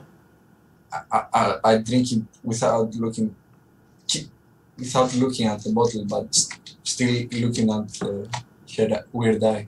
Your max hit points return to their original amount, and your current hit points return that amount as well. And she says, "Made by Talay before you guys got it over there. She wanted to make sure that any survivors of this could fix themselves up quick enough, I suppose." And she begins packing up the supplies. Go outside. Dorian will talk to you out there already. Safer out there than it is in here. Yeah, go. Yeah, and I'll just walk slowly towards the exit. And Friendly, what are you doing? So I think actually by this point, as Kyle starts to move off, you would just see this tiefling in this somewhat shredded long sleeve black tunic and burlap breeches just phase into existence right beside the halfling, clutching her chain sword in both hands. And she looks over at the halfling probably through one black eye, and she just says, "I could really use some of that. Yeah, sorry. You spoke to me. Whatnot. Yeah. Sorry please, about that. Please. Okay, it's okay. First, put the sword down because you're spooking me some more of that. All right? Sure. Right. And she kind of lays it down, but you notice that she keeps a hand on the length of a copper chain it's attached to.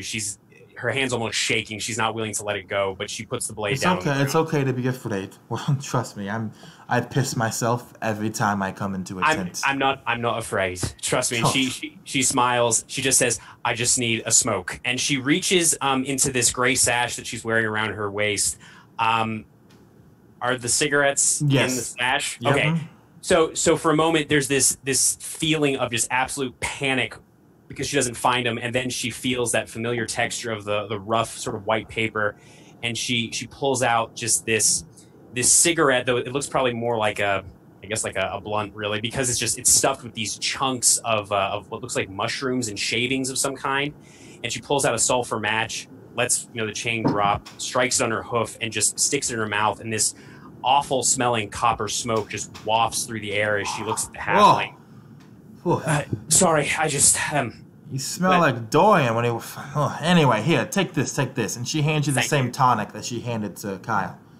And Friendly would down it before taking another drag off of her cigarette. Yep, and another full restore. And she packs her things up and quickly moves away from you. And are you going to head outside as well? Yeah, I think Friendly would take a moment to just sort of look around, seeing how mundane this scene is in comparison to the absolute nightmare that occurred here just a few seconds ago. And she just gets up and then hefts Belmore over her shoulder and just sort of walks out, just puffing almost frantically at this cigarette. Imagine like your hose are like stepping over like pieces of zombie, pieces of people who just like are just now dying and all that stuff. Truly horrific. And we move to you, Dirch. So Dirch, you've seen Kyle leave. You see people going on administering aid to survivors. What do you do?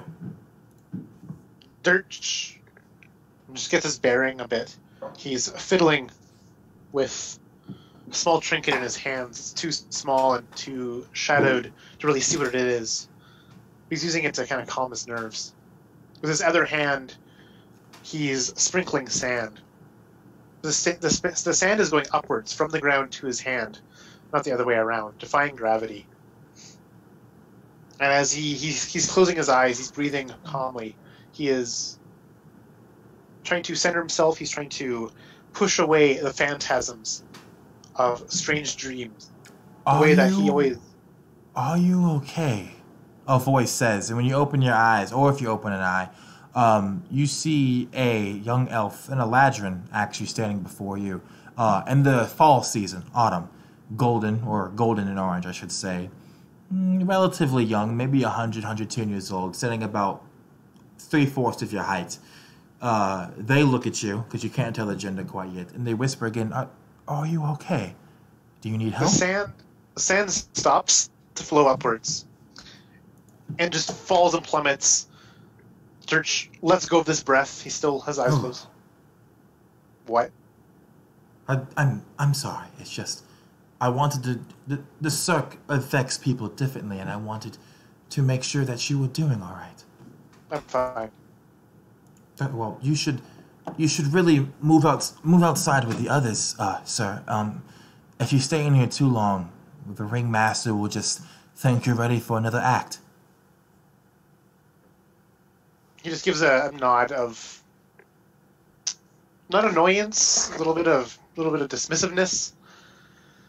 A big long sigh, and as he heads out. Oh, do you want one of these tonics? They help with Tally's effects. And he snatches, or is she holding one, or? Yeah, she holds one out. Yeah, Dirk just kind of snatches it from them, without even really looking, kind of just walking by, and he uncorks it and gives it a sniff.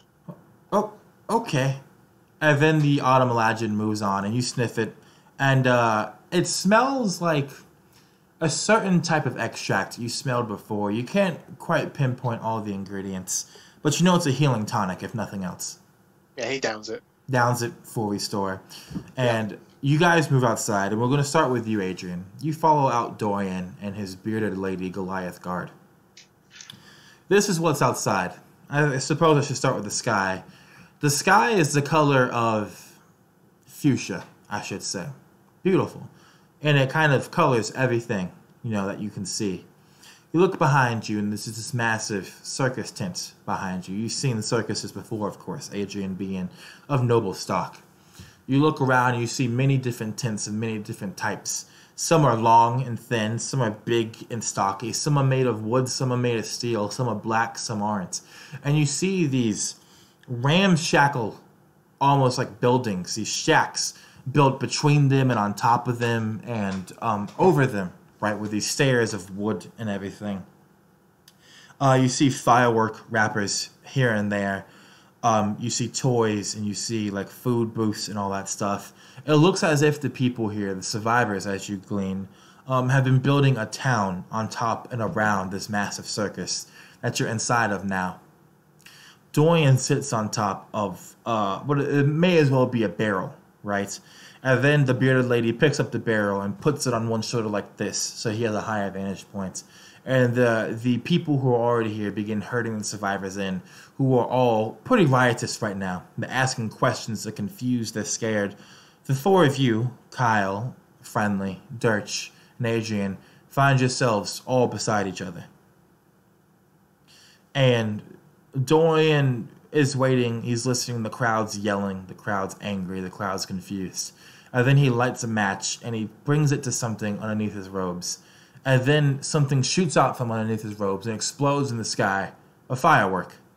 A beautiful one. Green and white in color. And several more explode outwards, and this quiets the crowd out of confusion and a little bit of shock and awe. And he says, "I know you may all be very confused. I was too when I was brought here, some 60 moons ago. Or I think. I did not count the time for the first longest while, and then I began to count the seconds, and by my count of seconds it has been 60 years, I should actually say.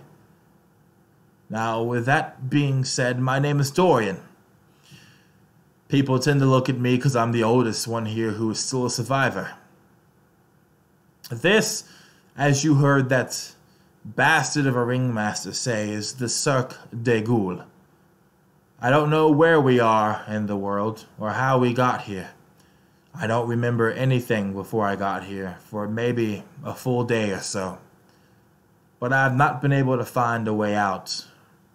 Well, I have, but not one any of you will like." And then someone screams something inarticulate, and another person screams something, and he raises his hand. "Please, please, please, just listen to me for a moment. We will take your questions individually in groups here soon, but let me explain some things. We have built a town here. We have food, we have water, we have scavenged things from the circus. I believe the Ringmaster leaves us just enough to live off of, so that way we can perform in his acts. Now, this is what I will tell you. Listen to me very closely. If you enter into a tent, you will be pulled into an act. When you are pulled into an act, there is no way out other than what the Ringmaster outlines. We do not know what audience watches, but we hear their applause. We hear him talk to them. Now, I've never seen the Ringmaster, neither has anyone else here either. But people either die in these acts, and we go in and we see who has died, or they disappear after a certain number of acts have been completed. It changes, of course. What I can surmise is the Ringmaster is using us for his entertainment, and when we've ran the gamut, maybe we're freed, or maybe he kills us, or maybe we become a Ringmaster ourselves. I do not know. Someone screams something out of confusion, and another person. And this time the bearded lady opens her mouth, and what she releases is bellowing bellow, excuse me. The cloud goes silent again, and he says, "Again, you will have your questions when we organize you into groups in just a moment. But yes, this is the Cirque de Goules. Be very careful, and we will have our laws explained to you summarily." And with that, the denizens of this town begin organizing you, and as fate would have it, you four are put into a group of four, and the halfling is with you. The halfling with the clockwork puzzle eye. And she's standing before you four, half of your heights, of course. And she says, "Well, my name is Sarah. It's nice to meet you all. If you would, please just go ahead and tell me your names. It'll make this a lot faster."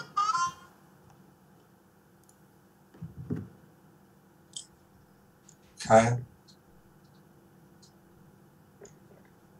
Godwin. Kyle Godwin, okay. Notated. And she's writing it down on a piece of paper. And your name, sir. And she points to you, Ditch. He reaches into his patched, big cloak, what do you call it? Thingy. Coat. That's the word I'm looking for.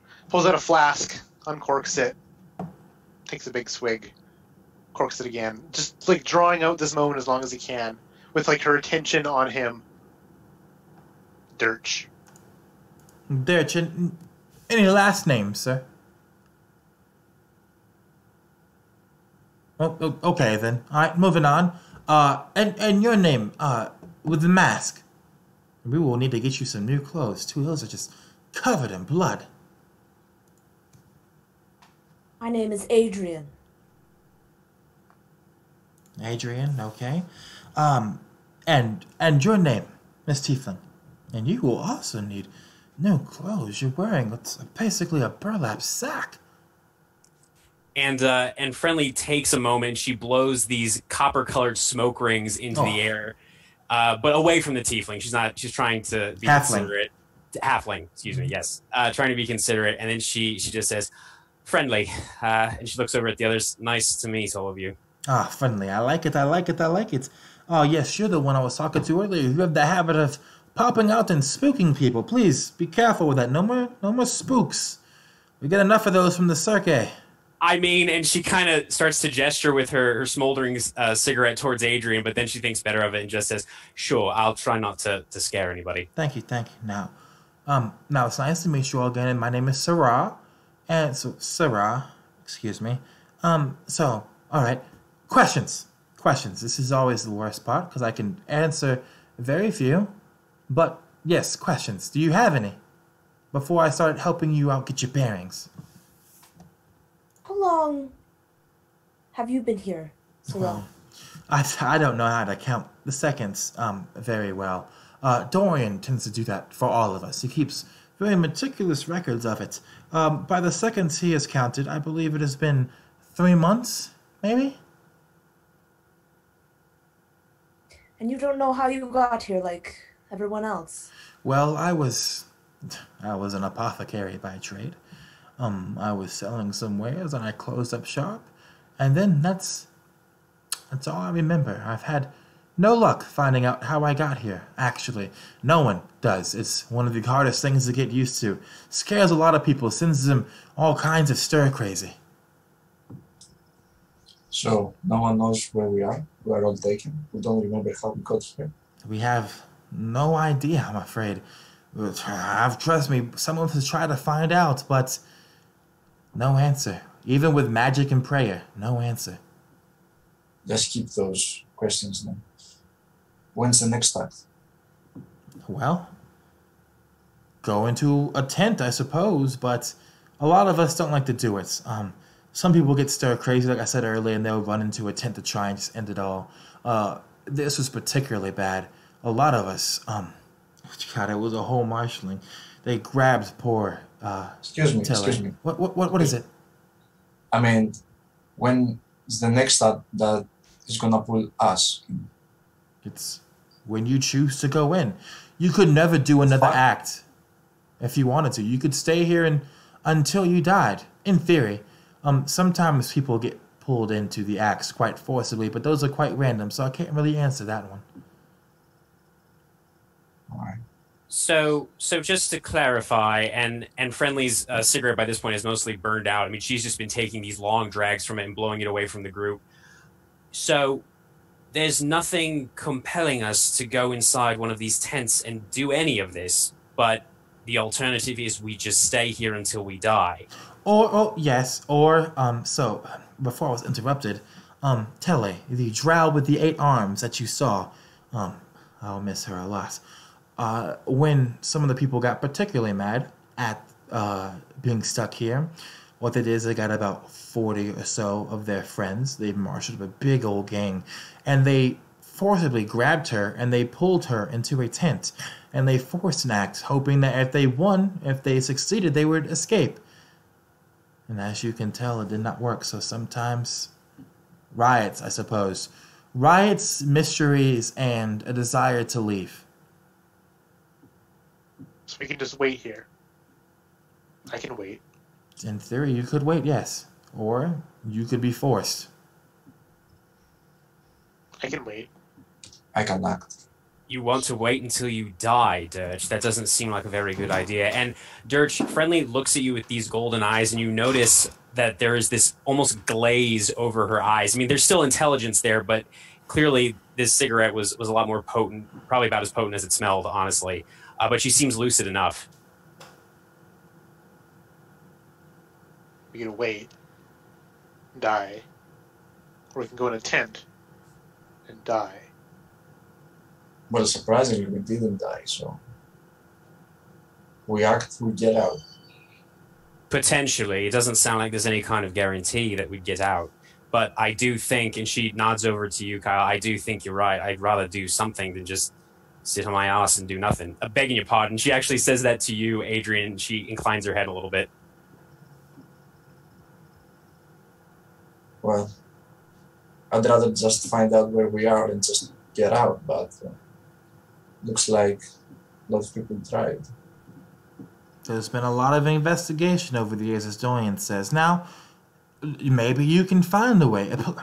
Listen, I don't want to dissuade you. I want you to look. I truthfully want you to look for a way out. Not one's been able to find one, but if you can, we would be very... The happiness is not the word for it. Yeah, but... And so if you keep walking in one direction, what happens? So, a few of us have done that before. About a month later, some of us return.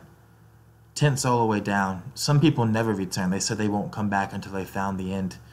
And they just disappear off into a maze of tents, and we never see them again. The town we've built, we've covered maybe half a square mile of space here. We've built a lot of ramshackle stuff, but we're always finding new things in between tents.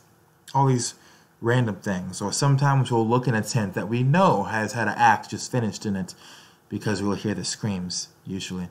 And we'll find helpful things in it. Food, water, treasures, weapons, stuff like that. We've amassed quite a vault, actually, of stuff that we give to people right before they go fleeing into one of these tents to try their luck with an act. But, as for your original question, if you go far enough, who knows? No one's ever come back. What about upwards? She looks up at the sky. Pretty color, but if you're talking about trying to fly upwards, no one's tried that before, but who knows, maybe that's the key. You never tried flying away? I apologize, Mr. Godwin, but most of us can't fly, unfortunately. Born without wings and all that. Not many wizards' apprentices here either. Oh, I'm sorry.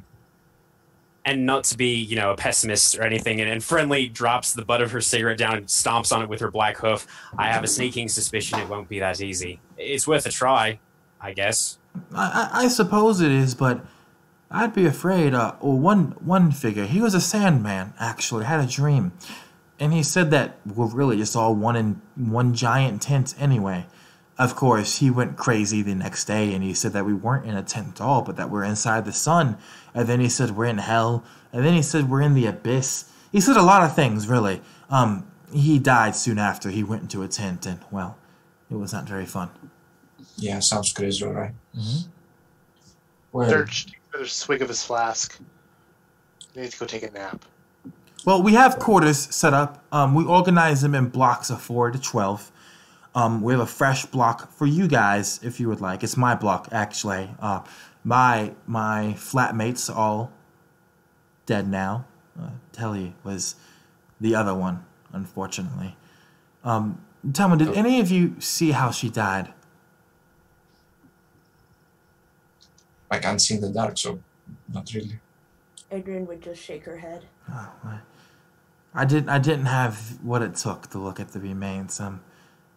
Sweet girl, despite her bloodline.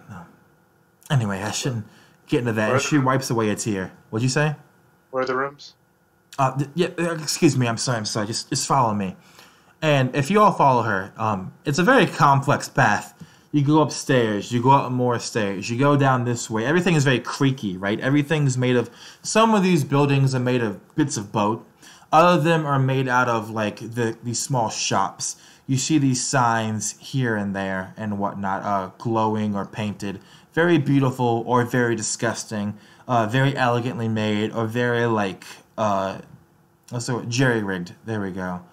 But eventually you come to maybe 27 stories up and about 30 minutes of walking, you'll get to a place. And she opens a door and she walks in and she lights she lights a candle. And you can see basically this massive area on the inside, right? And there are curtains that separate off these beds. Each bed offers you basically a drawer, a chamber pot, and then that's about it. She says, well, this is where we'll be staying. You can claim any bed you want, except for that one. That one was Telly's, and I'll move her stuff. But any bed, any curtains for privacy. These curtains are special. When we found them, they stop all sound and whatnot. So you have actual real privacy on the inside. But this is where we'll be staying together for a while. And you're free to explore as you want. Dirge looks around at this. He shrugs. I've had worse. And just kind of finds a bed and just kind of sits on it, tries it, just kind of sits on it. He's like, oh, this is kind of comfy. So you missed it, Jason. It's like a flat, 27 stories up, ramshackle. It's this 6 beds all surrounded off by a curtain. Each bed comes with a chamber pot and like a dresser drawer. And she says the curtains nullify sound, so you have privacy. And what did the rest of you do? Is there any windows? I'll say there's 1 or 2, yeah. Are the beds next to them taken? No. Well, one was Telly's, and you can see that she's moving the stuff away from this one. And she sees you looking at it, Kyle, and she says, well, if you really want the windowed one, you can have hers. Just let me finish moving her things, please. I gotta take them down to the vault. I'll go and help her out if she let me to clear it faster. And she definitely will. And you find strange things. You find amulets made out of spider webbing. You find these different dresses. You find these 6 daggers, all black as pitch. What do you do as you help her? I'd say I bet she was an interesting person to talk to. Yeah, she was, you know, drow. There's all kinds of rumors about drow. She told me that they're all true, but, she was a bit different, you know. Not so much a conspiracy theorist, but more of a... She was good at what she did, I guess I should say. She had a lot of feelings. I can imagine. Yes. Never met a drow that many limbs, so... Yeah, it's, she didn't tell me how she got them. She always said it was a secret she could never tell, but she's... Guess we'll never know now. Well... Sorry we're in this situation now. Yes. I'll do my best. Dirch has closed the curtain on this in this room. Yeah, perfect. Is it like silent as soon as he does? Yeah, it's silent for you. So basically how it is that they can't hear what you do inside the curtain. You can hear what they do outside the curtain. Oh, okay. I was hoping that it like made them. Yeah. I imagine like you close it and you're like, and you open it back up and you close it again to see if it works a second time. I was like, you know, is it making them shut up or not? Yeah. Adrian and Friendly, what are you two doing? Adrian walks in and she just kind of like sniffs at this place. She just kind of looks, or they just kind of look around, and you just hear this kind of sigh come from Adrian, and they walk over to a bed that seems to be open. Well, I suppose it's better than nothing. It could make for some very good planning.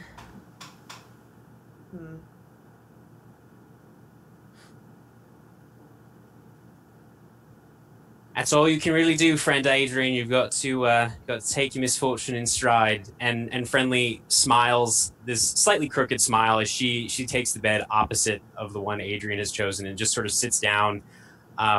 And she starts checking this wide gray sash that's tied around her waist just to make sure all of the things inside. You can see sort of the handles of throwing knives, little leather pouches that just seem to be sort of somehow sewn maybe or attached in some way inside the sash.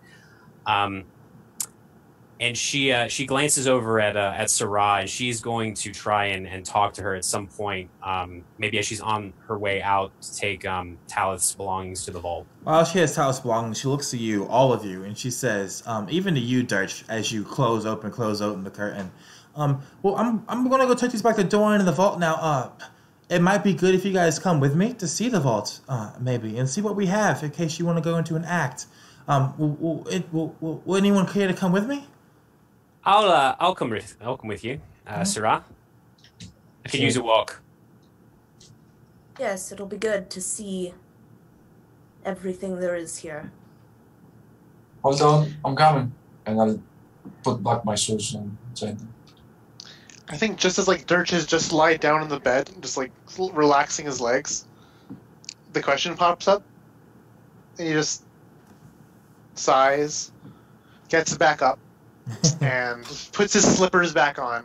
You get to get a glimpse of his ratty feet with long hooked toenails that are chipped and yellowed.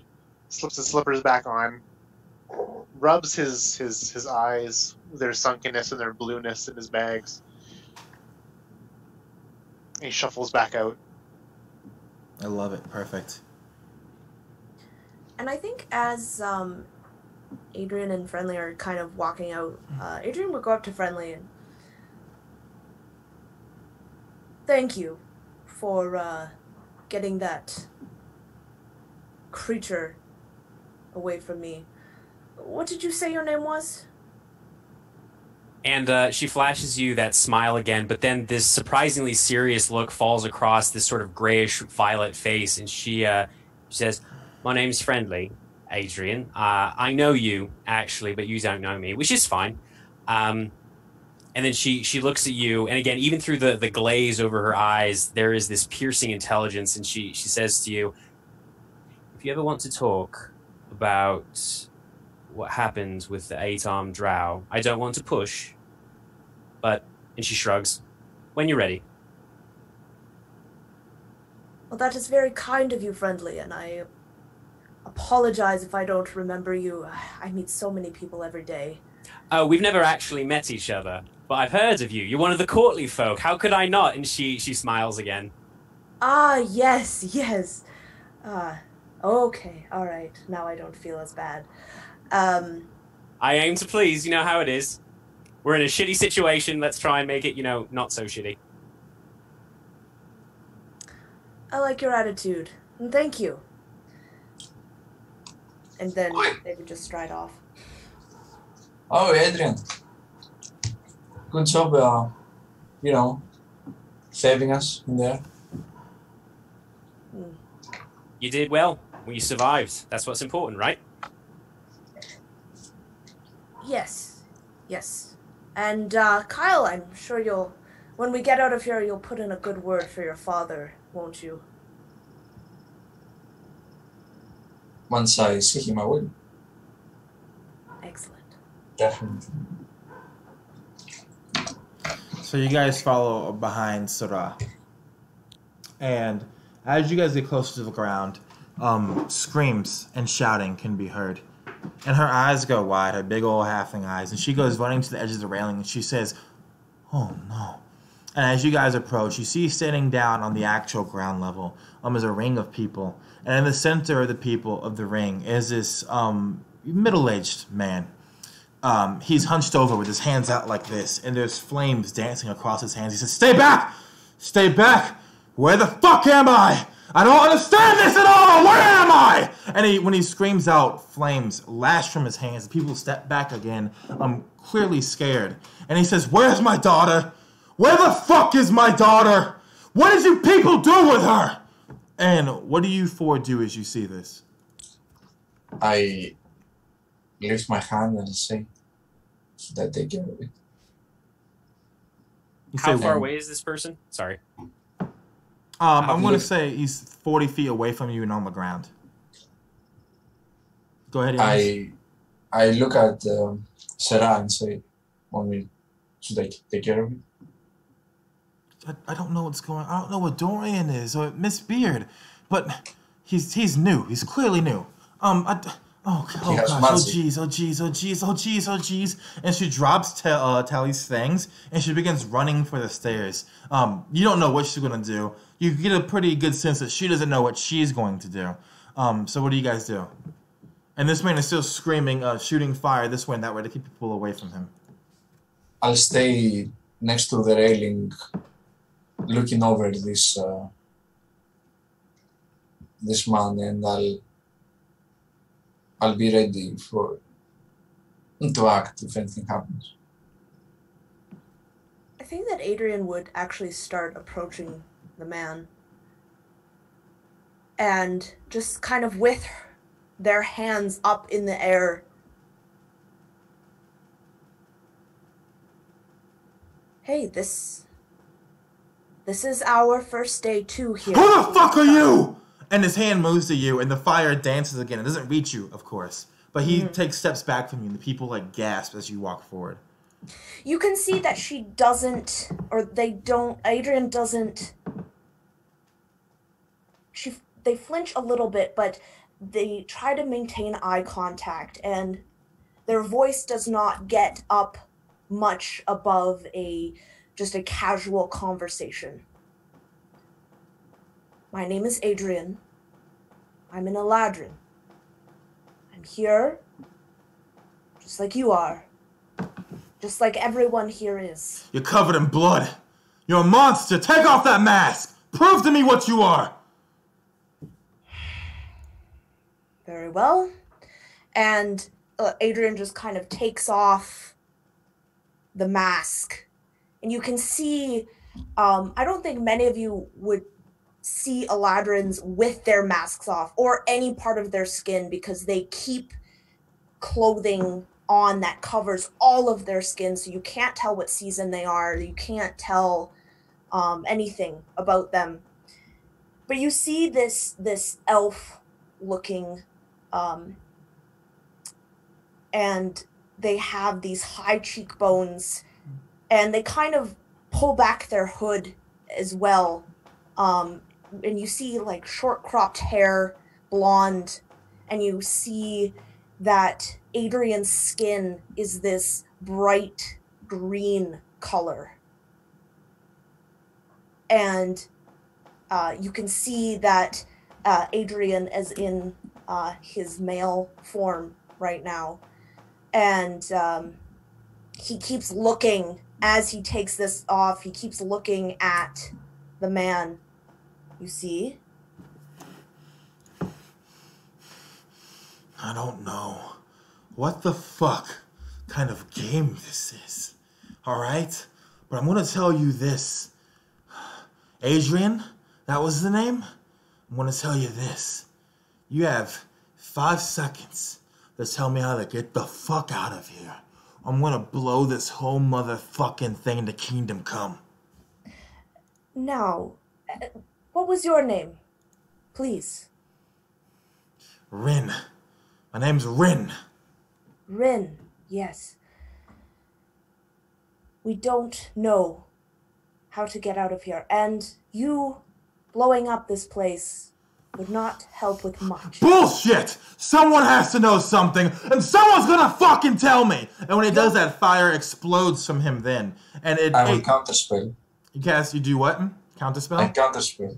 As you do so. Go ahead. Oh, you go ahead. I was just gonna say, and Friendly, as soon as she sees the fire flicker and then Kyle's counterspell, she gestures with the hand that only has the 2 fingers, and a globe of darkness drops over Rin as she casts darkness.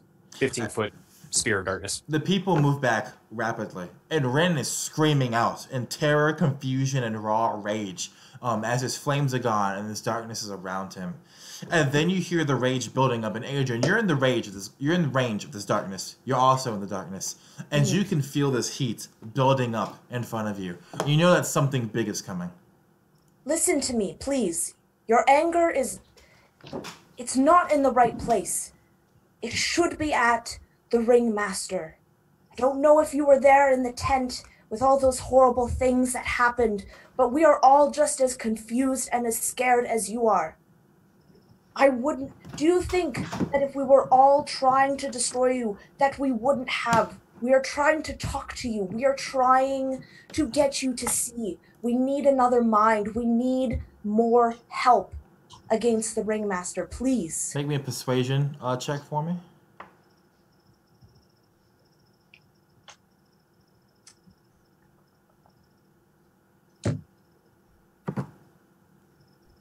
That's a 32.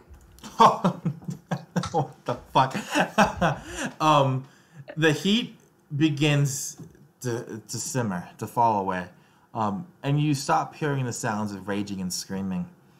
And then you just hear crying and sobs. And you hear from within the darkness, I just want to know where the fuck my daughter is, man. I just want to know what the fuck is going on!